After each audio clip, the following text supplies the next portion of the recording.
Primary মানে কথা বলি, প্রাইমারি লাইফে আমি কেজি বা নার্সারি এই জিনিসগুলো পড়িনি, ক্লাস 1-এ অ্যাডমিশন হই। ক্লাস 1 থেকে 5 পর্যন্ত আমার একজন টিচার ফেভারিট, উনি আগেও ছিল এখনো আছে, কিন্তু সামহাউ আর ম্যামকে আমি কখনো খুঁজে পাইনি। ম্যামের নাম হচ্ছে লাবণী ম্যাম। ওনার সাথে আমার পরিচয় হচ্ছে ক্লাস 3-তে। তো একটু অদ্ভুতভাবে হয়েছিল, ম্যামও তখন স্টুডেন্ট, তো বাট ম্যাম মানে ম্যাম ছিল না। তো ম্যাম একদিন ক্লাসে আসে, ম্যাম এত বড় একটা মানে লাঠি নিয়ে আসতো সবসময়। ম্যাম কিন্তু টিচারদের থেকেও বড় বেশি পিটাইতো।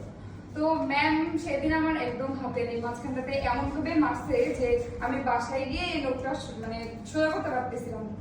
সেদিন মানে এত পরিমাণ রাগ হয়েছিল। ঠিক তার পরের দিন থেকে ম্যাম নিজে আমার আম্মুর সাথে কন্ট্যাক্ট করে। ক্লাস 3 থেকে রাত 3টার দিকেও ম্যাম কখনো কল দিয়ে আমি খোঁজ নিছে যে আমি পড়তেছি কিনা। আমি দেখি যে আমাদের স্কুলের প্রতিনিধি হয়ে ম্যাম গেছেন, ম্যাম আমার জন্য গেটের মধ্যে দাঁড়ায় আছে, আর আমার আম্মুর হাত থেকে হাতটা সরাই দিয়ে আমাকে ম্যাম হচ্ছে রুমে দেয়। দেন আমি যেদিন হচ্ছে বৃত্তি পাই সেদিন সবার প্রথমেই কলটা আমাকে ম্যামই করে। তো আমার প্রাইমারি লাইফের একজন টিচারই আমার কাছে বেস্ট। সব টিচার মানে বেস্ট বলবো না, টিচারের মতো, কিন্তু পার্সোনালি কোনো টিচারের সাথে আমার কখনো কোনো টিচার আমার উপর মন খারাপ বা আমার কারোর উপর মন খারাপ এটা হয়নি। কিন্তু ম্যাম আমি মনে করি আমার আম্মুর পরে সারা জীবন আমি অনেক মনে রাখবো। আমিও অতটা ভালো টিচার আমার নেক্সট জেনারেশনের জন্য হতে পারবো না, ম্যাম যেটা আমার জন্য ছিল। আর হাই স্কুল লাইফে বলতে গেলে একজন, এখানেও একটা ম্যামের স্টোরি। একজন ম্যাম টোটালি, আমি যেহেতু গভর্নমেন্ট গার্লসের স্টুডেন্ট ছিলাম, তো আমাকে টোটালি টিসি দিয়ে স্কুল থেকে বের করে দিতে চাইছে। কেন? আমি ওই ম্যামের সাথে দুইটা মিস্টেক করছি। আমি যেহেতু একটু চঞ্চল টাইপের, ওই ম্যামের, উনি ফিজিক্স ম্যাম ছিল।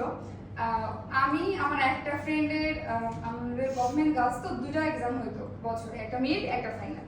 তো মিডে হচ্ছে আমার একটা ফ্রেন্ড ফিজিক্সে ফেল করে, আমি রেড কলম দিয়ে আমার ফ্রেন্ডের খাতায় 33 দিয়ে পাস করে দিয়েছি। এটা আমি পরে ম্যামের কাছে ধরা পড়ছি। ম্যাম আমাকে একদম, এটা প্রথম ভুল ছিল। সেকেন্ড ভুল ছিল আমি ওই ম্যামেরই ক্লাস বাঙ্ক দিয়ে স্কুলের প্রাচীর টপকায় পালাতে গেছি ঘোরার জন্য। তো ওই ম্যাম আমাকে টিসি দিতে চাইছিল একদম ফাইনালি, বাট আনফরচুনেটলি আমার ফ্যামিলি পার্সনরা স্কুলের টিচার ছিল জন্য কিছু করেনি। পরে ম্যামের কাছে আমি সরি বলে নিয়েছি। এটা হাই স্কুলে। আরেকজন শিক্ষক আমার জীবনে আছে, ম্যাম না, এনাকে আমি কলেজ লাইফে পাইছি।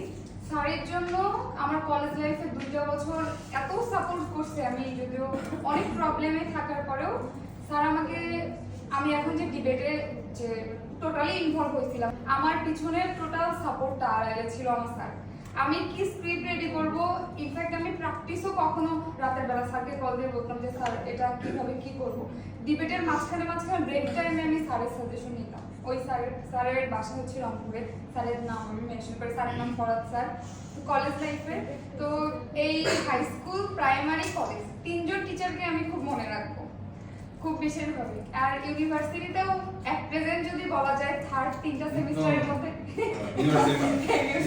আর ভালো প্রেজেন্ট গান করব। স্যার ইউনিভার্সিটি শেষে এসে এই গল্প শোনায় যাবে। শেষে যাও। আচ্ছা।